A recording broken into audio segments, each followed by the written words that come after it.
ಮಂಗಳೂರು ಮಹಾನಗರ ಪಾಲಿಕೆಯ ಮಂಗಳಾ ಸಭಾಂಗಣದಲ್ಲಿ ಮೇಯರ್ ಮನೋಜ್ ಕುಮಾರ್ ಅಧ್ಯಕ್ಷತೆಯಲ್ಲಿ ಮಂಗಳವಾರ ನಡೆದ ವಿಶೇಷ ಸಭೆಯಲ್ಲಿ ತೆರಿಗೆ ನಿರ್ಧರಣೆ ಮತ್ತು ಅಪೀಲುಗಳ ಸ್ಥಾಯಿ ಸಮಿತಿ ಅಧ್ಯಕ್ಷ ಕದ್ರಿ ಮನೋಹರ್ ಶೆಟ್ಟಿ ಬಜೆಟ್ ಅನ್ನು ಮಂಡಿಸಿದರು.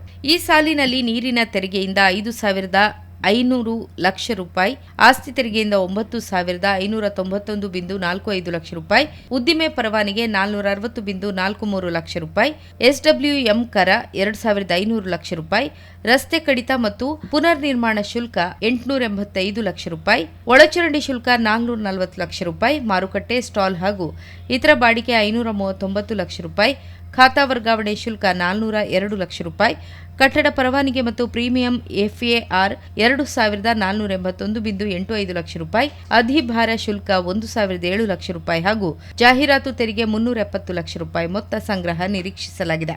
ವಿವಿಧ ಲೆಕ್ಕ ಶೀರ್ಷಿಕೆಗಳಡಿ ಕೇಂದ್ರ ಹಾಗೂ ರಾಜ್ಯ ಸರ್ಕಾರಗಳಿಂದ ಒಟ್ಟು 26,454.53 ಕೋಟಿ ರೂಪಾಯಿ ಅನುದಾನ ನಿರೀಕ್ಷಿಸಲಾಗಿದೆ ಎಂದರು.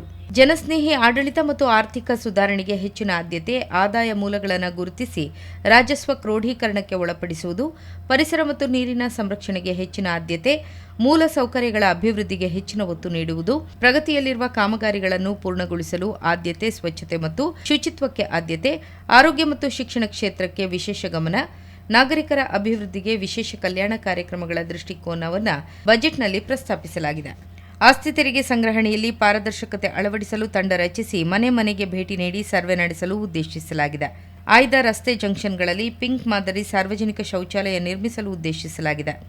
ಈ ಎಲ್ಲಾ ವಿಚಾರಗಳ ಕುರಿತು ಕದ್ರಿ ಮನೋಹರ್ ಶೆಟ್ಟಿ ಬಜೆಟ್ನಲ್ಲಿ ತಿಳಿಸಿದರು. ಮಂಗಳೂರು ನಗರಕ್ಕೆ ನೀರು ಪೂರೈಕೆ ಮಾಡುವ ತುಂಬೆ ವೆಂಟೆಡ್ ಡ್ಯಾಂ ಬಳಿ ಕುಸಿದು ಬಿದ್ದ ತಡೆಗೋಡೆ ನಿರ್ಮಾಣ ಹಾಗೂ ಜಾಪ್ಯಲ್ ದುರಸ್ತಿ ಕಾಮಗಾರಿ, ಉರ್ವ ಮಾರುಕಟ್ಟೆ ಬಳಿ ಶಟಲ್ ಬ್ಯಾಡ್ಮಿಂಟನ್ ಮತ್ತು ಕಬಡ್ಡಿ ಒಳಾಂಗಣ ಕ್ರೀಡಾಂಗಣ ಕಾಮಗಾರಿ, ಕಮಾಂಡ್ ಕಂಟ್ರೋಲ್ ಸೆಂಟರ್ 2ನೇ ಹಂತದ ಕಾಮಗಾರಿ, ತಾತ್ಕಾಲಿಕ ಮಾರುಕಟ್ಟೆ ನಿರ್ಮಾಣ, ನೆಹರು ಮೈದಾನದ ಬಳಿ ಇರುವ ಫುಟ್ಬಾಲ್ ಕ್ರೀಡಾಂಗಣದ ಉನ್ನತೀಕರಣದ ಕಾಮಗಾರಿ, ವಾಟರ್ ಫ್ರಂಟ್ ಅಭಿವೃದ್ಧಿ ಕಾಮಗಾರಿ, ಸುಲ್ತಾನ್ ಬತ್ತೇರಿ ಪ್ರದೇಶದಲ್ಲಿ ಸೇತು ನಿರ್ವಹಣೆ ಕಾಮಗಾರಿಯು ಪ್ರಗತಿಯಲ್ಲಿರುತ್ತದೆ.